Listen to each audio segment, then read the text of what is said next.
दोस्तों, इस वीडियो में देखिए हर रोमांचक का पल। मुकाबला लखनऊ के इकाना में।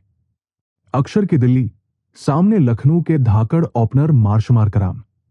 टॉस जीता अक्षर ने, बॉलिंग चुनी। सोचा पिच देगी साथ, पर लखनऊ के ओपनर्स ने कर दिया गलत साबित। पहला ओवर लेकर खुद आए अक्षर पटेल। अपनी फिरकी गेंदबाजी से उन्होंने बड़ी सधी हुई शुरुआत की। इस ओवर में बने सिर्फ 3 रन। देखकर लगा कि अक्षर की ये चाल तो चल गई, लेकिन दोस्तों, ये तो बस शांति थी। असली तूफान तो आने वाला था। अगला ओवर, दिल्ली के सबसे महंगे तेज गेंदबाज मिचेल स्टार्क, जिनके ऊपर दिल्ली ने बहुत भरोसा जताया है, उनके सामने थे साउथ अफ्रीका के तूफानी बल्लेबाज एडन मार्कराम। पहली ही गेंद पर मार्कराम ने दिखा दिया कि उनके मन में क्या चल रहा है। स्टार्क की थोड़ी छोटी गेंद को उन्होंने शानदार पुल शॉट पर पहुंचाया सीधा डीप मिड विकेट बाउंड्री के पार। पहला छक्का, और स्टेडियम में पहली बार सच में शो शुरू हो गया। दर्शकों में भी जोश आ गया। अक्षर ने तीसरा ओवर फिर से खुद डाला, और इस बार भी वो पूरी तरह से कंट्रोल में दिखे। लेकिन दूसरी छोर से मिचेल मार्श ने धीरे धीरे अपनी रफ्तार पकड़नी शुरू कर दी थी। जैसे ही उन्हें थोड़ी सी भी जगह मिली, उन्होंने अपना बल्ला घुमा दिया और जड़ दिया एक शानदार चौका। गेंद सीधे कवर के ऊपर से उड़ती हुई बाउंड्री के बाहर चली गई। यह शॉट देखकर लगा कि अब मार्श भी अपनी लय में आ रहे हैं। चौथा ओवर युवा तेज गेंदबाज मुकेश कुमार के हाथ में, जिनके ऊपर दिल्ली ने इस सीजन में काफी भरोसा दिखाया है। लेकिन इस बार मार्कराम पूरी तरह से हावी हो गए। उन्होंने पहले तो एक दमदार चौका जड़ा, और फिर अगली ही गेंद को उठा के मारा सीधा लॉन्ग ऑन की दिशा में। एक जोरदार छक्का। भीड़ में तो शोर मच गया। लखनऊ की टीम अब पूरी तरह से रंग में आ चुकी थी। अब तक मिचेल मार्श थोड़ा धीरे धीरे खेल रहे थे, लेकिन उनका बल्ला भी अब हो गया था गर्म। 5वां ओवर लेकर आए चमीरा, जो इस सीजन का अपना पहला ओवर डाल रहे थे। लेकिन पहली ही गेंद पर मार्श ने उनका वेलकम किया, एक शानदार छक्के के साथ। गेंद स्टंप से थोड़ी बाहर थी, और मार्श ने उसे डीप स्क्वायर लेग के ऊपर से सीधा स्टैंड में पहुंचा दिया। और फिर आया छठा ओवर, और इसी ओवर में लखनऊ की टीम ने पूरे कर लिए 50 रन। जहां एक ओर एडन मार्कराम अपनी आक्रामकता दिखा रहे थे, वहीं दूसरी ओर मिचेल मार्श उन्हें जरूरी स्ट्राइक रोटेशन और कुछ क्लीन हिट्स के जरिए सपोर्ट कर रहे थे। 6 ओवर के पावर प्ले के बाद लखनऊ की शुरुआत हो चुकी थी धमाकेदार। बिना कोई विकेट गंवाए 50 रन, और दोनों ओपनर क्रीज पर सेट। क्या कमाल की बैटिंग कर रहे थे दोनों। पावर प्ले खत्म होने के बाद भी एडन मार्कराम की तूफानी बल्लेबाजी नहीं रुकी। एक तरफ जहां मिचेल मार्श समझदारी से खेलते हुए ज्यादा जोखिम उठाने से बचते दिखे, वहीं दूसरी ओर मार्कराम पूरी लय में नजर आए। हर ओवर में कोई ना कोई बाउंड्री जरूर निकल रही थी, जिससे रन गति लगातार ऊपर बनी रही। मार्कराम ने दिल्ली के गेंदबाजों पर बिल्कुल भी दबाव नहीं बनने दिया। गेंदबाजी में बदलाव का भी उन पर कोई खास असर नहीं पड़ा। स्पिन हो या पेस, उन्होंने हर गेंदबाज की खबर ली। 9वें ओवर में आखिरकार आ गया उनके बल्ले से अर्धशतक। ये उनके पिछले 6 मैचों में चौथी 50 थी। लेकिन फिर आया वो पल जिसका दिल्ली की टीम को बेसब्री से इंतजार था। 10वें ओवर की आखिरी गेंद। गेंदबाज थे चमीरा, जिनके पिछले ओवर में ही मार्कराम ने एक शानदार छक्का जड़ा था। इस बार मार्कराम ने गेंद को उठाने की कोशिश की। बल्ले से गेंद निकली जरूर, लेकिन उतनी ऊंचाई नहीं मिली। गेंद सीधी जाकर डीप कवर पर खड़े ट्रिस्टन स्टब्स के हाथों में समा गई। दिल्ली कैपिटल्स को मिला एक बहुत जरूरी ब्रेक थ्रू। मार्कराम ने 33 गेंदों पर 52 रनों की धमाकेदार पारी खेली, जिसमें 2 चौके और 3 शानदार छक्के शामिल थे। जब वो आउट हुए, तब लखनऊ का स्कोर था 87 रन पर 1 विकेट। मार्कराम के आउट होने के बाद उम्मीद थी कि लखनऊ की टीम थोड़ी धीमी गति से खेलेगी, लेकिन निकोलस पूरन का इरादा तो कुछ और ही था। जैसे ही वो क्रीज पर आए, उन्होंने अपनी मंशा साफ कर दी। 11वें ओवर में कुलदीप यादव की फिरकी पूरन ने जड़ दिए 2 खूबसूरत चौके, एक कवर ड्राइव और एक मिड विकेट के ऊपर से फ्लिक। इसी ओवर में लखनऊ सुपर जायंट्स ने 100 रन का आंकड़ा भी पार कर लिया, लेकिन 12वें ओवर में मिशेल स्टार्क की रफ्तार ने उन्हें मात दे दी। जैसे ही स्टार्क ने एक तेज इन स्विंगिंग डिलीवरी फेंकी, पूरन ने ऑफसाइड पर खेलने की कोशिश की, लेकिन गेंद उनके बल्ले के अंदरूनी किनारे से लगकर सीधे स्टंप्स पर जा लगी। स्टार्क ने अपने ट्रेडमार्क अंदाज में हवा में मुक्का मारते हुए खुशी मनाई। एक बड़ा विकेट दिल्ली की झोली में चला गया। पूरन सिर्फ 9 रन ही बना सके। 13वें ओवर में रन गति पर लग गई लगाम। पहले ओवर की शुरुआती गेंदों पर अब्दुल समद जूझते नजर आए। उन्हें रन बनाना मुश्किल हो रहा था। फिर जैसे ही मुकेश कुमार ने अगली गेंद फेंकी, समद ने फ्लिक करने की कोशिश की, लेकिन गेंद हवा में उड़ गई और सीधा गेंदबाज के हाथों में समा गई। दिल्ली को मिला एक और विकेट। समद 8 गेंदों में सिर्फ 2 रन बनाकर पवेलियन लौट गए। और फिर ओवर की आखिरी गेंद मुकेश कुमार ने अपने करियर की शायद सबसे बेहतरीन यॉर्कर फेंकी। सामने थे सेट बल्लेबाज मिचेल मार्श, जो अब तक टीम की पारी को थामे हुए थे। गेंद स्टंप की ओर इन स्विंग करती हुई आई और सीधे गिल्लियां उड़ा गई। मार्श का बल्ला उस गेंद तक समय पर नहीं पहुंच सका और वो बोल्ड हो गए। उन्होंने 36 गेंदों में 45 रन बनाए, लेकिन उनका विकेट मैच का टर्निंग पॉइंट साबित हुआ। लखनऊ सुपर जॉयंट्स का स्कोर 110 पर 4 विकेट हो गया। अब आखिरकार बारी आई कप्तान ऋषभ पंत की, लेकिन तब तक बहुत देर हो चुकी थी। सिर्फ 2 गेंदें ही शेष थी।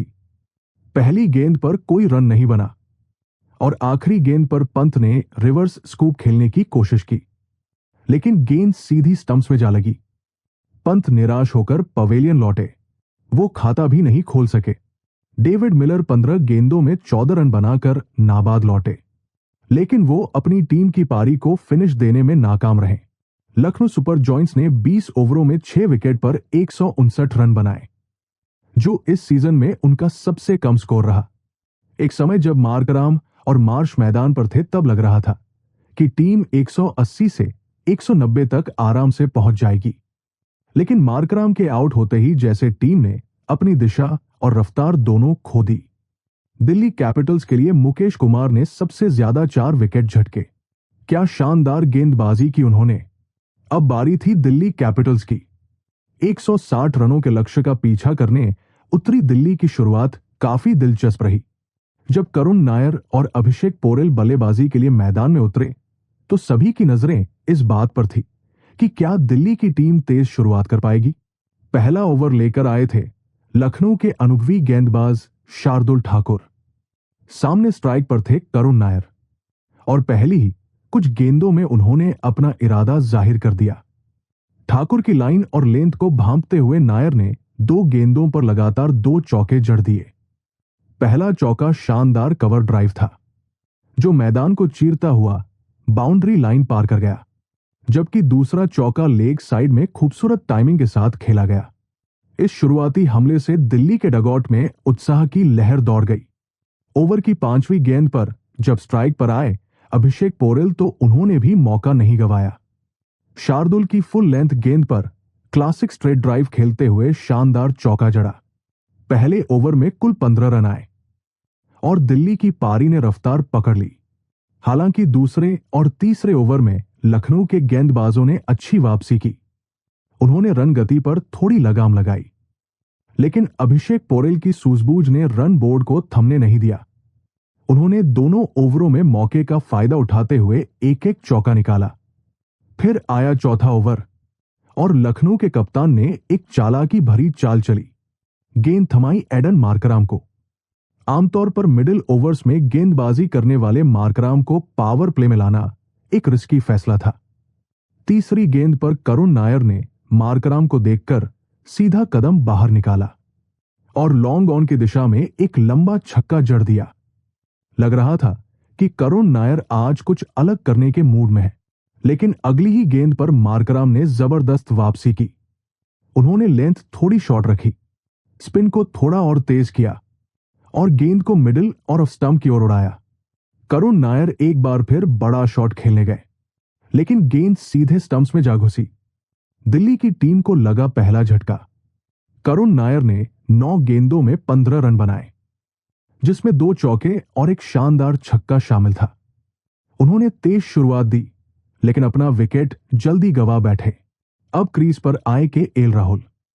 राहुल और पोरेल की जोड़ी ने समझदारी से खेलते हुए पारी को आगे बढ़ाया। उन्होंने पहले कुछ गेंदों पर खुद को जमाया और फिर जब भी ढीली गेंद मिली उस पर चौका निकालना नहीं भूले।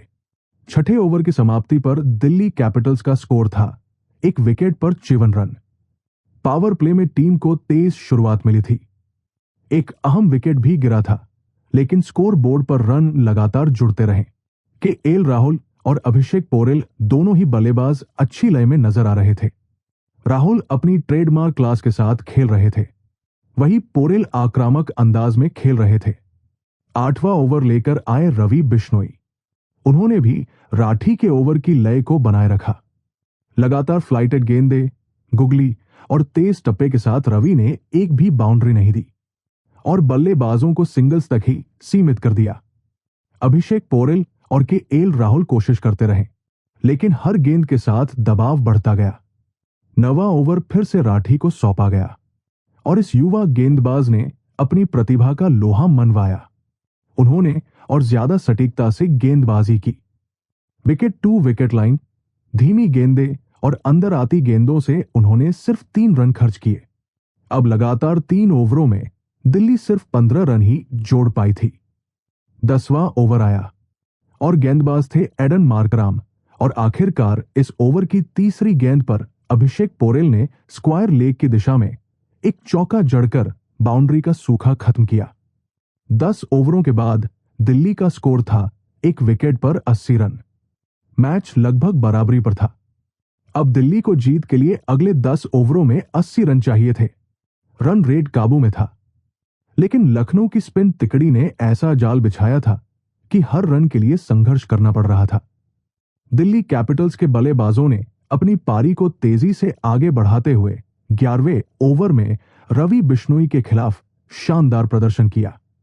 के एल राहुल और अभिषेक पोरेल ने लगातार हमले की रणनीति अपनाते हुए बिश्नोई को एक-एक छक्का जड़ा और इस ओवर में कुल 16 रन जोड़े। बिश्नोई की गेंदबाजी पर यह दबाव साफ दिख रहा था। इस ओवर की चौथी गेंद पर अभिषेक पोरेल ने अपनी शानदार फॉर्म का प्रदर्शन करते हुए इस सीजन का अपना पहला अर्धशतक पूरा किया। 36 गेंदों में 50 रन। अगले ही ओवर में राहुल ने मार्कराम को भी एक शानदार छक्का जड़ दिया। यह दिल्ली के लिए एकदम जरूरी था, क्योंकि अब तक मार्कराम की गेंदबाजी में स्पिन का दबाव और तेजी थी। राहुल के इस छक्के के बाद दिल्ली ने आखिरी 7 गेंदों में तीसरी बार छक्का जड़ा था और अपनी पारी के बलबूते को और मजबूत किया था। लेकिन तभी एक बड़ा पल आया। मार्कराम की गेंद पर पोरेल ने एक और बाउंड्री की कोशिश की, लेकिन दुर्भाग्य से गेंद को सही से टाइम नहीं कर सके। गेंद डीप मिड विकेट पर उड़ी और वहां खड़े फील्डर ने एक शानदार कैच लपक लिया। पोरेल ने अपनी पारी को 36 गेंदों में 50 रन बनाकर समाप्त किया। यह दिल्ली के लिए एक बड़ा झटका था। अब दिल्ली का स्कोर था 105 रन पर 2 विकेट। पोरेल की शानदार अर्धशतकीय पारी के बाद अक्षर पटेल मैदान पर आए। दिल्ली के बल्लेबाजों को इस वक्त एक और ठोस साझेदारी की जरूरत थी। अंतिम 5 ओवरों में दिल्ली कैपिटल्स को सिर्फ 33 रन चाहिए थे और उनके पास एक और जीत के करीब पहुंचने का अच्छा मौका था। 16वें ओवर की पहली गेंद पर शार्दुल ठाकुर को के एल राहुल ने चौका जड़ते हुए रन गति को तेज किया। फिर ओवर की तीसरी गेंद पर अक्षर पटेल ने भी लॉन्ग ऑन के ऊपर से एक शानदार छक्का मारा। अक्षर ने आते ही ताबड़तोड़ बल्लेबाजी की और लखनऊ से मैच को लगभग छीन लिया। उस ओवर में 14 रन आए और दिल्ली अब लगभग 4 से 5 हिट्स दूर थी इस मैच को जीतने से। दिल्ली के बल्लेबाजों ने अब पूरी तरह से लखनऊ पर दबाव बना दिया था। इस ओवर के बाद 17वें ओवर में दिग्विजय राठी ने एक बड़ा मौका गंवा दिया। प्रिंस यादव ने अक्षर पटेल का कैच ड्रॉप कर दिया, जो लखनऊ के लिए एक बहुत बड़ा झटका था। हालांकि इस कैच के ड्रॉप होने के बाद अक्षर ने अगली ही गेंद पर 82 मीटर का छक्का मारा और इस शॉट ने दिल्ली के जीतने की उम्मीद को और भी मजबूत कर दिया। अब दिल्ली को सिर्फ 9 रन चाहिए थे। फिर 18वें ओवर में के एल राहुल ने सिंगल लेकर अपना अर्धशतक पूरा किया और आईपीएल में अपने 5000 रन भी पूरे किए। अब जब दिल्ली को 5 रन चाहिए थे तो के एल राहुल ने अपनी बल्लेबाजी का जादू फिर से दिखाया। उन्होंने मिड विकेट के ऊपर से एक शानदार छक्का मारा और दिल्ली को मैच जीतने का जश्न मनाने का मौका दे दिया। दिल्ली ने यह मैच 8 विकेट से जीत लिया। दिल्ली ने 160 रनों के लक्ष्य को 18 ओवर के अंदर ही हासिल कर लिया। के एल राहुल 42 गेंदों में 57 रन बनाकर नाबाद रहे। वहीं अक्षर पटेल ने 20 गेंदों में 34 रन बनाए। दिल्ली कैपिटल्स की इस जीत की सबसे बड़ी वजह के एल राहुल और अक्षर पटेल की मैच विनिंग पारी थी। लखनऊ सुपर जॉयंट्स की हार की वजह उनके गेंदबाजों का दबाव ना बना पाना था। लखनऊ ने कई मौकों पर कैच छोड़ने और फील्डिंग में गलतियां भी की। तो दोस्तों, आपके हिसाब से लखनऊ की इस हार की सबसे बड़ी वजह क्या रही और दिल्ली की इस शानदार जीत का हीरो कौन है? अपनी राय कमेंट में जरूर बताएं।